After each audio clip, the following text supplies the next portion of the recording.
good evening and welcome.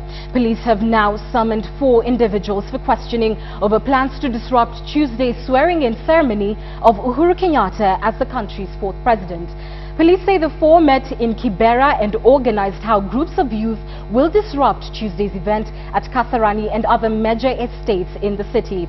Police issued the alert as preparations for the historic event continued. At the Moi International Sports Center in Kasarani, workmen continue to get the 60,000-seater Moi International Sports Center ready for the swearing-in of Kenya's 4th president. The main podium has now taken shape. Traditional dancers and choirs from different regions in the country went through their paces as they familiarized themselves with the stage on which they will perform come Tuesday. But even as organizers of the swearing-in put their best foot forward, police say there are plans to disrupt the historic event. According to the police, the plan was hatched in Kibera on Friday night. We are already aware of some individuals who have begun recruiting youth and other people with the promise that they will be given some money, and we even have figures which these people have mentioned if they will be ready to cause chaos, to cause disruptions. Police say they have profiled 45 people in connection with the plot, but are looking for 4 individuals said to have met and organized to disrupt Tuesday's event. The 4, Edward Cromwell Onyango Keta, Frederick Odhiambo Ongodo, Jekonia Junga Onyango, and another individual only named as Mazira, have been summoned to appear before Nairobi PCIO.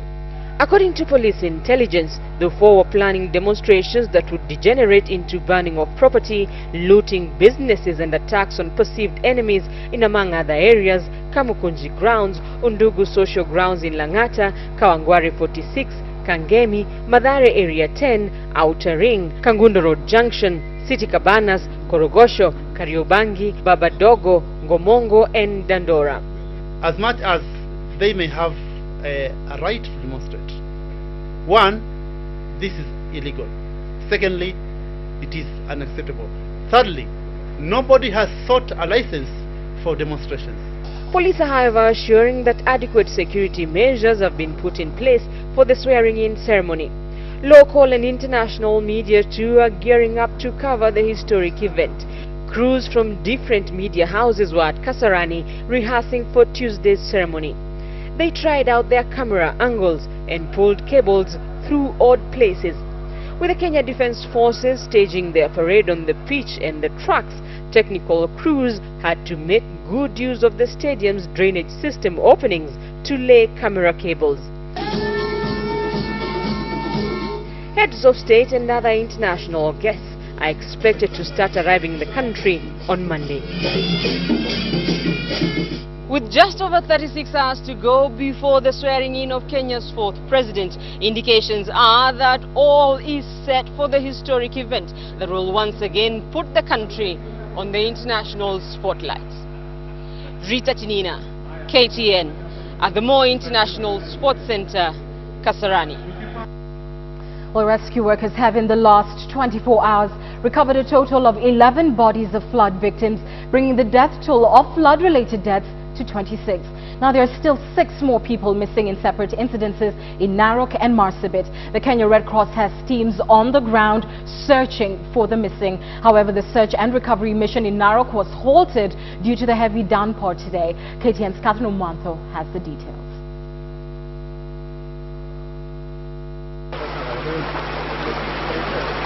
In Marsabit, where flash floods swept away a Land Cruiser with 8 passengers on board, Red Cross rescue workers have recovered 5 bodies so far and are still searching for 3 others.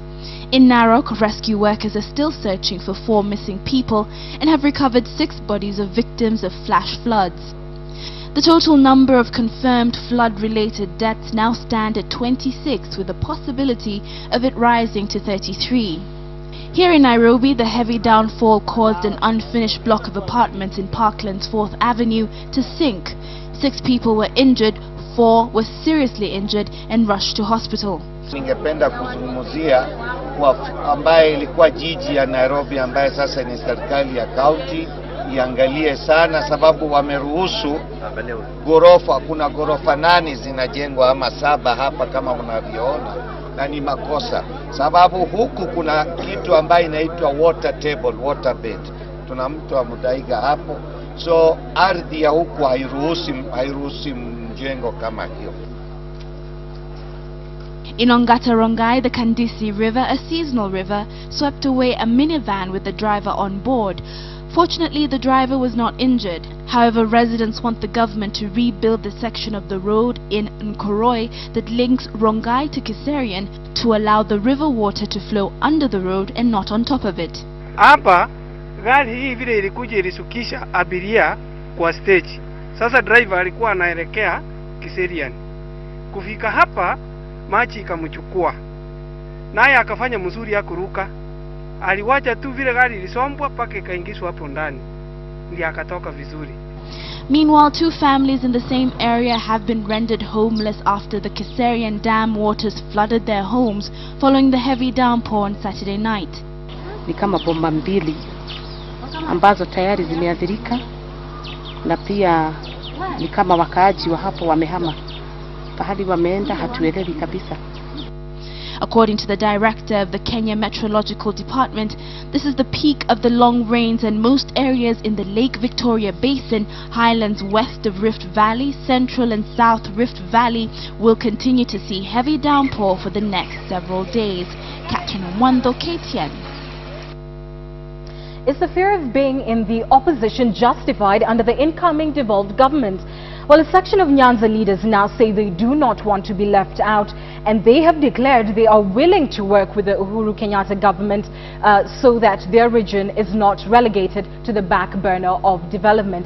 And as KTN's Noah Otieno now reports, the leaders have called on their politicians to play opposition politics inside parliament and let citizens benefit from cooperation with Uhuru Kenyatta's government.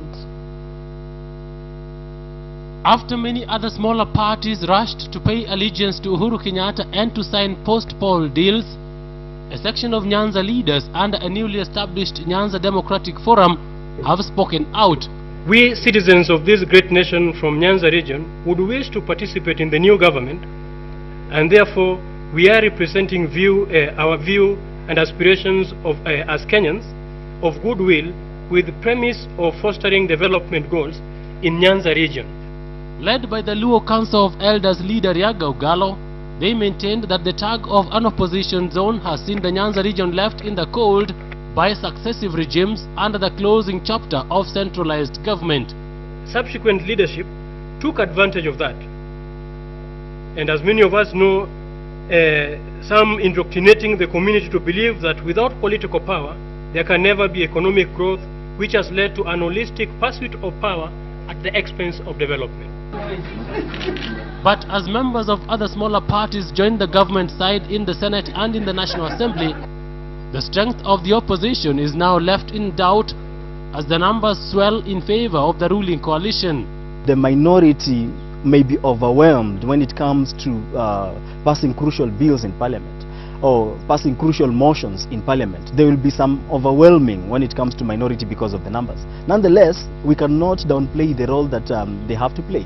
Still, those in opposition zones are very specific about their fears. We are here to come together with all Kenyans when we will be celebrating inauguration of His Excellency Uhuru Kenyatta and his running mate and the new incoming government. It is no longer those days that where you would have to be in government for you to benefit from the government. Things have changed. That's why when you look at chapter 11 of the Constitution, it talks about devolution, meaning then that what could have been the preserve of the national government has been taken to our doorsteps. Although outnumbered, the opposition benches still have mostly CORD alliance members, some of whom, like the Chama cha Uzalendo and members of Federal Party of Kenya FPK, have already crossed the floor. Noah Otieno, KTN, Sunday Night Live.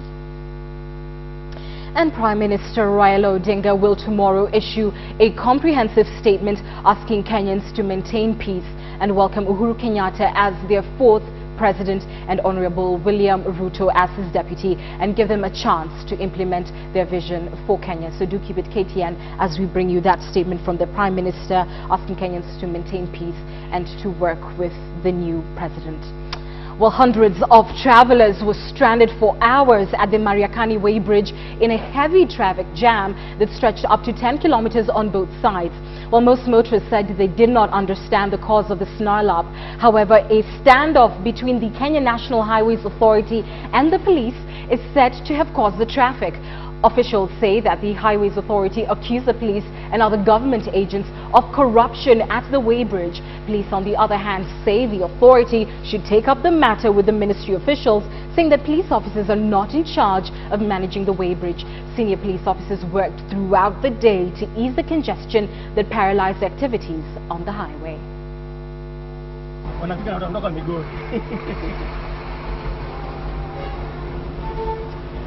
Shida si nini bana, si njaa tu, wale wana njaa, hawa walio na magari wana njaa, magari yaliyojaa kule kupimwa hayapimwi sawa sawa.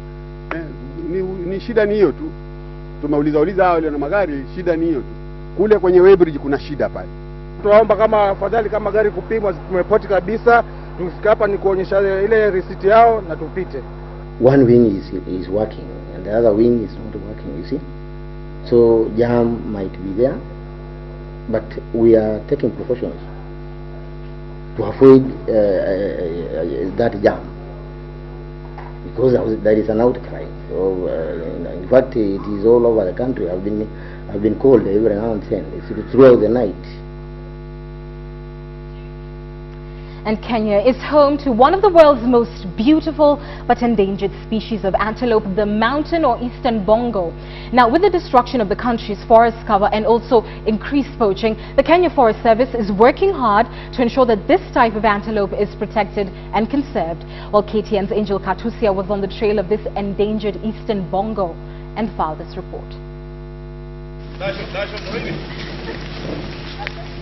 We arrive at Mau Eburu in search of a rare species of antelope that was last spotted in 2009, the mountain or the eastern bongo, a highly endangered antelope restricted to the Aberdares, the Mau Forest and the Mount Kenya National Park. We are told Eburu Mau is home to an estimated 12 bongos of the less than 100 eastern bongos in Kenya. This visually striking animal with deep fawn colored coat bisected with white vertical stripes can only be found in Kenya's lowland forest. Ikiwa haiki kama inatembea, hiyo ngozi yake huwa inatoa kama shining kitu kama hiyo.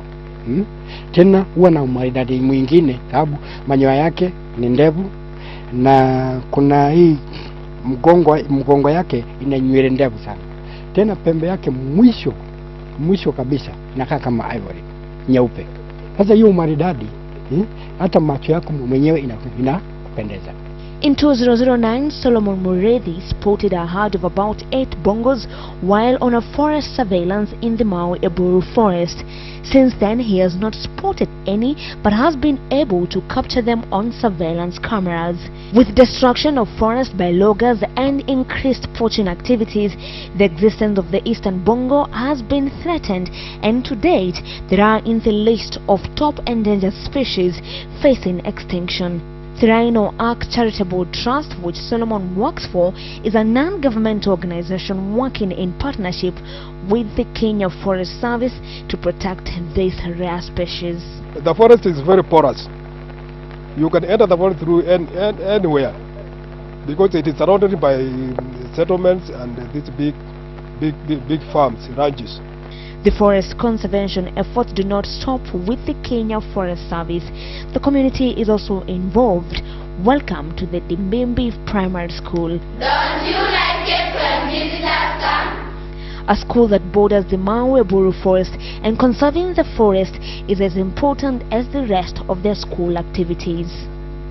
Angel Katusa, KTN, Sunday night. Some unsettling news now, and residents of Mtopanga, Mombasa are in shock today after two women were found brutally murdered in their home on Saturday night. The two, who are said to be mother and daughter, appeared to have struggled to save their lives before they met their fate. They were found lifeless in a pool of blood after residents saw it stream outside their door.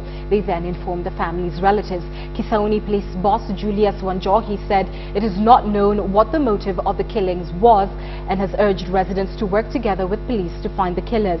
Residents in the area are now living in fear as it is not the first incident of its kind in the area.